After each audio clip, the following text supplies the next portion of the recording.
أعوذ بالله من الشيطان الرجيم بسم الله الرحمن الرحيم والصلاة والسلام على سيد المرسلين اللهم صل على سيدنا محمد طب القلوب ودوائها وعافية الأبدان وشفائها ونور الأبصار وضيائها وعلى آله وصحبه وسلم. السلام عليكم ورحمة الله تعالى وبركاته. رمضان مبارك كريم. Salam alaikum à tout le monde. Vraiment bienvenue à tous ceux qui nous ont rejoints dans ce live aujourd'hui. Tout d'abord, je tiens à vous souhaiter à toutes et à tous de passer un bon mois du Ramadan, hein, qu'Allah tabaraka wa ta'ala nous permette de profiter de sa bénédiction, de sa miséricorde et puis de sa proximité durant ce mois béni. Alors aujourd'hui, premier jour de Ramadan. Comme l'année dernière, c'est un ramadan qui est un peu particulier, hein, puisque le ramadan, c'est habituellement un mois de rencontre, hein, où on se retrouve à la mosquée de jour comme de nuit. C'est un moment de partage, on partage l'iftar notamment. Hein, mais cette année, eh bien, il va falloir s'adapter à la situation sanitaire que nous connaissons. Hein. D'ailleurs, on demande qu'Allah tabaraka wa ta'ala apporte la guérison à tous les malades et qu'il fasse miséricorde à ceux qui nous ont quittés. Donc, comme on ne peut pas se retrouver physiquement, hein, en présentiel, comme on le dit aujourd'hui, eh bien, l'Union des mosquées de France vous propose ce rendez-vous quotidien après l'iftar, donc tous les jours du Ramadan à 21h30, après avoir donné le droit au corps, eh bien, on va donner une petite demi-heure, un instant pour nourrir notre âme. Donc, avec notamment la lecture du Coran et puis également des interventions qui vont être données par différents imams, conférenciers tout au long de ce mois de Ramadan. Et aujourd'hui, eh bien, nous recevons Ayoub Loukili et Khalilou Silla, qui sont tous les deux imams à la grande mosquée de Strasbourg. Donc, c'est Ayoub, salam alaikum wa rahmatullah, Ramadan Mubarak Karim. Comment s'est passée cette première journée du Ramadan à Sidi Ayoub? وعليكم السلام ورحمة الله تعالى وبركاته سيدي مورغان بارك الله فيك رمضان مبارك سعيد à toutes et tous qui nous regardaient. Alhamdulillah, on a vécu cette première journée avec beaucoup de joie et de bonheur et surtout beaucoup de reconnaissance vis-à-vis de notre Seigneur, qui malgré la situation particulière, comme tu l'as dit, Sidi Morgan, nous permet de revivre ces instants bénis. Alhamdulillah, Rabbil Alamin. Alhamdulillah, barakallahu fik. Donc, si Ayoub, il est étudiant à l'Institut Mohamed VI de formation des imams à Rabat, mais avec le contexte actuel, bien, nos étudiants sont restés en France et donc actuellement, il exerce l'imama à la grande mosquée de Strasbourg. Alors, si Ayoub, tu vas nous lire un passage de la sourate An-Nur, hein, la lumière. Donc, Sidi Ayoub, ala barakatillah.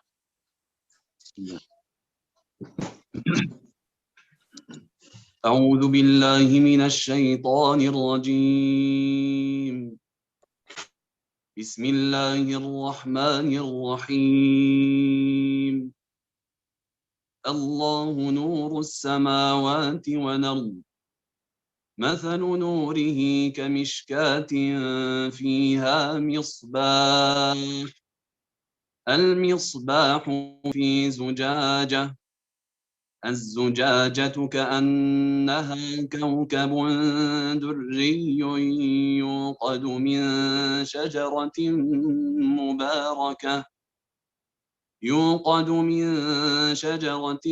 مباركة زيتونة لا شرقية ولا غربية يكاد زيتها يضيء ولو لم تمسسه نار نور على نور يهدي الله لنوره من يشاء ويضرب الله الأمثال للناس والله بكل شيء عليم في بيوت أذن الله أن ترفع ويذكر فيها اسمه يسبح له فيها بالغدو ولا صال رجال رجال لا تلهيهم تجارة ولا بيع عن ذكر الله وإقام الصلاة وإيتاء الزكاة يخافون يوما تتقلب فيه القلوب والأبصار ليجزيهم الله أحسن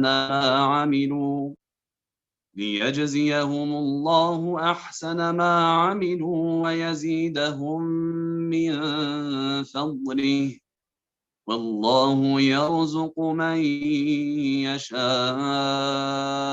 بغير حساب والذين كفروا أعمالهم كسراب بقيعة يحسبه الظمآن ماء حتى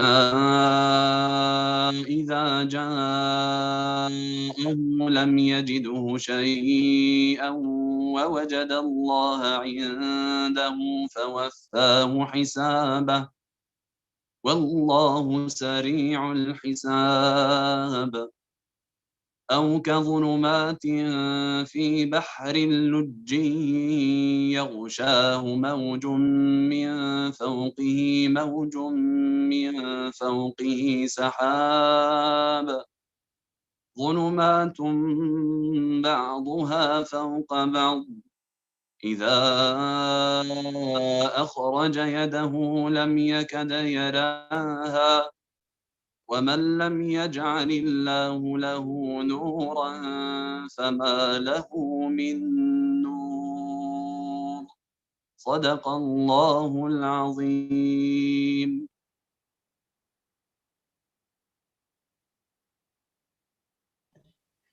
صدق الله العظيم. بارك الله فيك سيدي أيوب.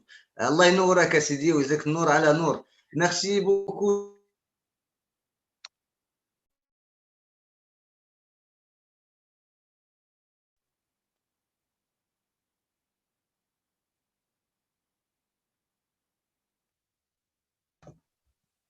صدق الله العظيم. بارك الله فيك سيدي أيوب.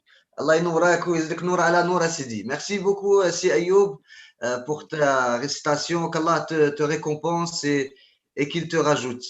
Alhamdulillah. Également, donc, avec nous, nous avons si Khalilou. Khalilou qui est diplômé de l'Institut Mohamed VI de formation des imams à Rabat et qui va nous faire une intervention. Donc, sans plus attendre, Inch'Allah, je laisse la parole à si Khalilou.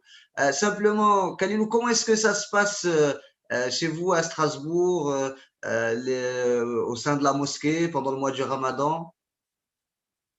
Salam alaikum wa rahmatullahi ta'ala wa barakatuh. Marhaban, alhamdulillah, tout se passe très bien. Jazakallahu bi khair. Donc, bien évidemment, c'est un ramadan qui est un petit peu particulier, peut-être moins pire sur certains points que l'année dernière, puisque, alhamdulillah, au moins, on a nos mosquées qui sont ouvertes. Mais on n'a pas nos tarawih, on n'a pas nos prières le matin également. Qu'Allah nous délivre de cette situation. Mais, alhamdulillah, le musulman, il s'adapte toujours aux situations. Donc, l'objectif, il reste le même, quelles que soient les situations, quelles que soient les périodes et quelles que soient les endroits. Alhamdulillah. Allahumma amin, Allahumma amin. Tout ce qui vient du bon, il est bon. Tout ce qui vient du bon est bon. Allah yahfadaka, si Khalilou. Écoute, on t'écoute avec grande attention, si Khalilou. Alhamdulillah Rabbil Alamin, wa salatu wa salam ala Rasulillah wa ala alihi wa sahbihi wa man walah. Allahumma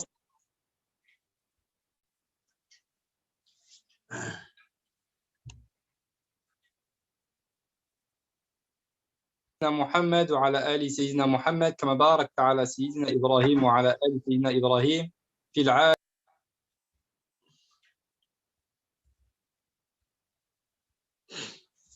إبراهيم وبارك على سيدنا محمد وعلى أزواجه وذريته كما باركت على سيدنا إبراهيم في العالمين إنك حميد مجيد. اللهم صل على سيدنا محمد كما يليق بجلاله عندك يا رب العالمين. وبعد. Salam alaikum wa rahmatullahi ta'ala wa barakatuhu. Notre sujet, profiter du mois de Ramadan ou bien comment augmenter notre capacité lumineuse pendant le mois de Ramadan. C'est un sujet qui est extrêmement important lorsque l'on comprend l'objectif qu'il y a derrière. Et je dis souvent, notre objectif dans ce monde-là, notre objectif ultime, effectivement, nous avons beaucoup d'objectifs qui sont tous en deçà de celui-ci. L'objectif ultime, quel est-il? Comment, dans ce peu de temps qui nous reste à vivre, eh bien, il nous faut parvenir au degré de l'approche et de la proximité d'Allah subhanahu wa ta'ala. Ceci est l'objectif du musulman et de la musulmane dans cette vie-là. Et Allah subhanahu wa ta'ala, pour parvenir à cet objectif-là, il ne nous a pas laissé, au fait, vouer nous-mêmes. Allah subhanahu wa ta'ala, parce qu'il nous aime, et Allah subhanahu wa ta'ala, parce qu'il nous a créés pour l'au-delà, bien évidemment, il a créé ce bas monde pour nous, mais il nous a créés pour l'au-delà, eh bien, Allah subhanahu wa ta'ala nous a donné des occasions pour pouvoir atteindre cet objectif-là. Allah subhanahu wa ta'ala, dans sa création, a fait des sélections. Allah subhanahu wa ta'ala a créé dans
de l'endroit et en fonction de l'époque, de même que les mauvaises choses ont davantage de gravité en fonction de l'époque et en fonction également de l'endroit où nous sommes. Et donc, pendant le mois de Ramadan, les bonnes actions sont limitées. Et cette lumière-là également qui existe dans les adorations en temps normal, elle est multipliée pendant le mois de Ramadan.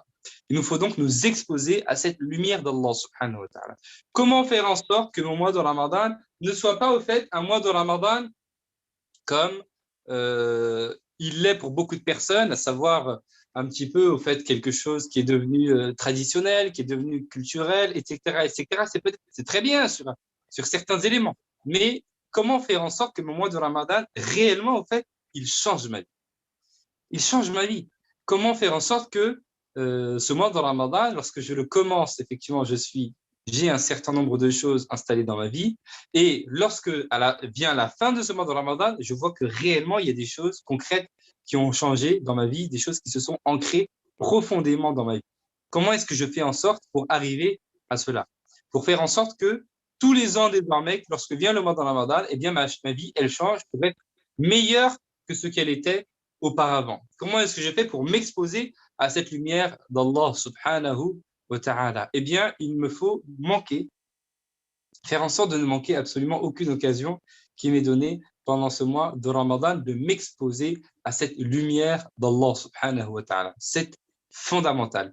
Effectivement, on dit, est-ce que la personne qui s'engage religieusement, elle doit arrêter toutes ses activités qu'elle a autres que religieuses pour se consacrer uniquement qu'à l'adoration d'Allah subhanahu wa ta'ala? C'est pas ce qui lui est demandé. C'est pas ce qui lui est demandé. Mais, quand vient le mois du Ramadan, il est nécessaire de faire davantage d'efforts dans toutes ces adorations-là pour s'exposer plus à la lumière d'Allah subhanahu wa ta'ala pendant ce mois de Ramadan, puisque cette lumière a davantage encore d'effet, puisque c'est une période qui est toute particulière. Et donc, pendant le mois de Ramadan, je sais que c'est un mois tout particulier, je vais m'exposer à cette lumière d'Allah parce que j'ai compris que cette lumière d'Allah est toute particulière pendant le mois de Ramadan.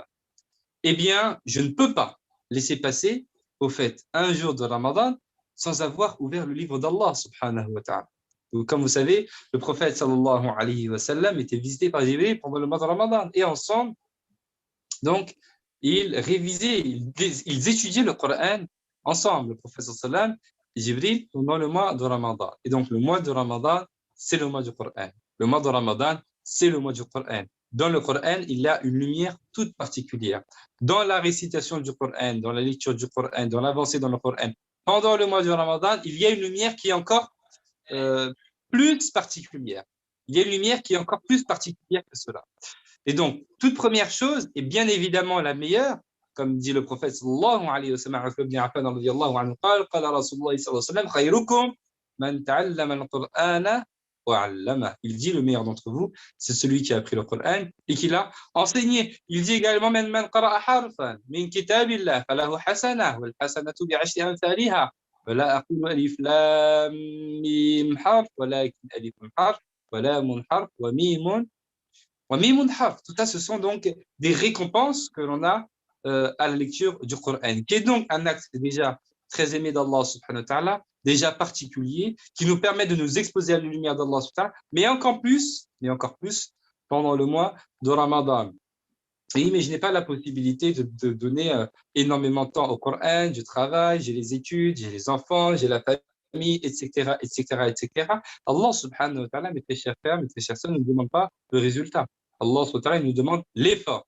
C'est l'effort qui nous est demandé, c'est l'effort qui est fondamental. Et donc, je peux consacrer uniquement que 10 minutes tous les matins et tous les soirs, eh bien, je le note, je l'enregistre et je le mets en pratique. Je ne peux consacrer que 5 minutes, je le fais. Je peux consacrer 20 minutes, c'est très bien. Je lis un hizb le matin, un hizb le soir. Mais il faut que je m'engage, il faut que je prenne la voie et ne pas rester, au fait, sans avoir pris la peine d'intégrer quelque chose dans ma journée qui va me permettre de m'exposer à cette lumière d'Allah subhanahu wa ta'ala et d'en profiter pendant tout le mois de Ramadan. La même chose pour le dhikr, l'évocation d'Allah subhanahu wa ta'ala, qui est une des meilleures adorations et des adorations que l'on peut faire à tout moment, à tout instant, quel que soit notre état. Évoquer Allah subhanahu wa ta'ala, le dhikr qui purifie le cœur et qui permet d'arriver à Allah subhanahu wa ta'ala.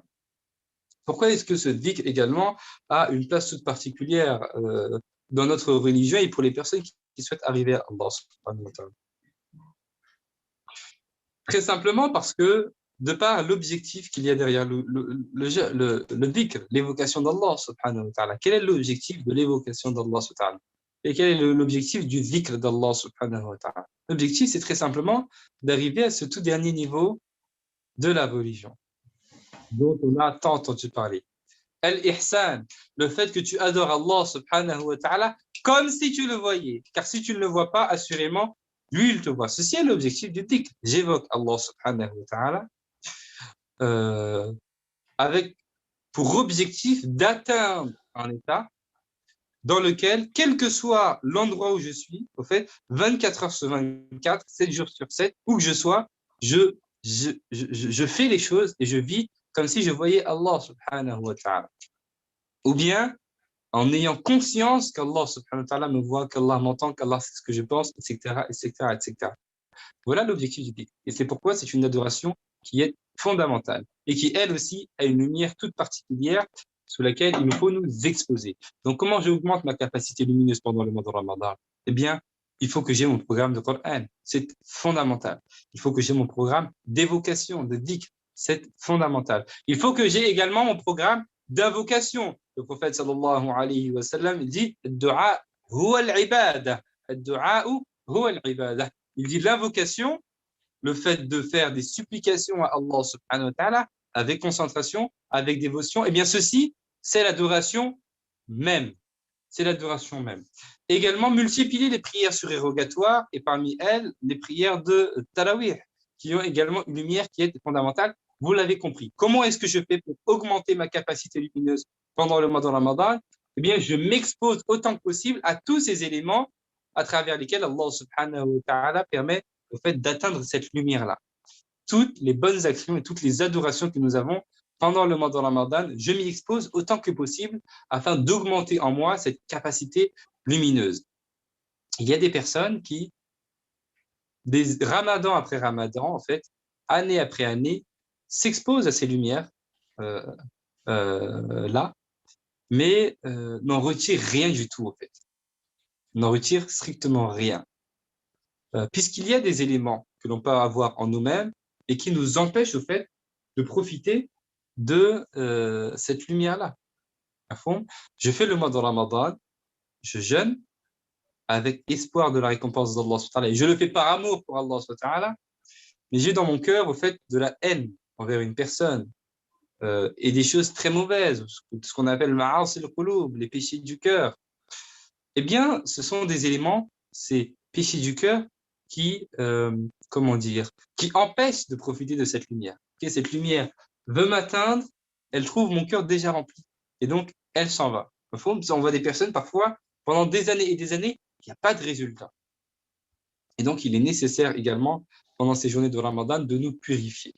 De purifier nos cœurs afin que lorsque nous nous exposions à toutes ces lumières d'Allah par les prières de Tarawih, par les doigts que l'on fait, par les évocations, par les lectures du Coran, on capte réellement cette lumière et on essaie de la garder autant que possible. Également, comme purification, il est nécessaire pendant le mois de Ramadan de purifier son âme autant que possible, d'éduquer son âme autant que possible. Je ne vais pas entrer dans les détails là-dessus puisque ce sera le sujet d'un autre ders.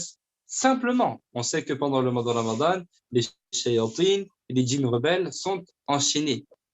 Et donc, lorsqu'une personne fait du mal pendant le mois de Ramadan, ceci est une interprétation des savants parmi d'autres, eh bien, ce mal vient de nafs, de l'ego de la personne.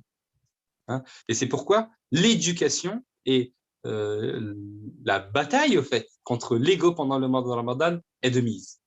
Et elle est nécessaire pour pouvoir profiter au maximum de ce mois de Ramadan, Inch'Allah wa ta'ala, et qu'Allah subhanahu wa ta'ala nous permette, et nous aide à profiter autant que possible de ce mois de Ramadan, qu'Allah nous permette d'appliquer toutes ces choses-là, qu'Allah subhanahu wa ta'ala nous donne la sincérité dans tout ce que l'on fait, et qu'Allah subhanahu wa ta'ala emplisse nos cœurs de son amour et de l'amour de son prophète sallallahu alayhi wa sallam.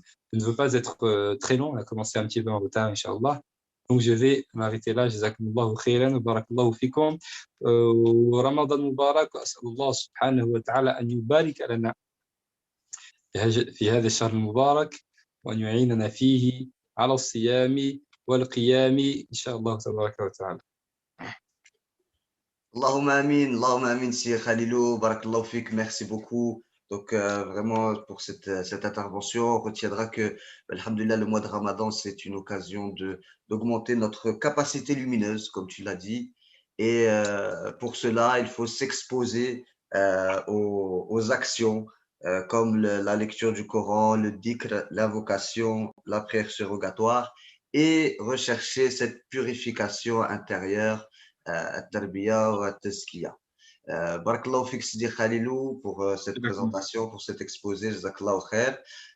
Effectivement, on a eu un petit peu de retard aujourd'hui, donc c'est comme ça en général quand c'est les premières, il y a toujours un petit peu je dirais de choses inattendues, mais alhamdulillah. En tout cas, tous les jours, vous nous retrouverez, Inch'Allah, à 21h30 pour quelques instants de spiritualité pour pouvoir justement se rencontrer et faire augmenter notre capacité lumineuse, comme l'a dit le frère Khalilou. Merci beaucoup. Et donc, on se donne rendez-vous demain, Inch'Allah, à 21h30 sur la page Facebook de l'Union des mosquées de France et sur la page YouTube, sur la chaîne YouTube de l'UMF également, l'Union des mosquées de France. Jazakumullahu khair, barakallahu fikum. À demain, Inch'Allah. Salam alaikum.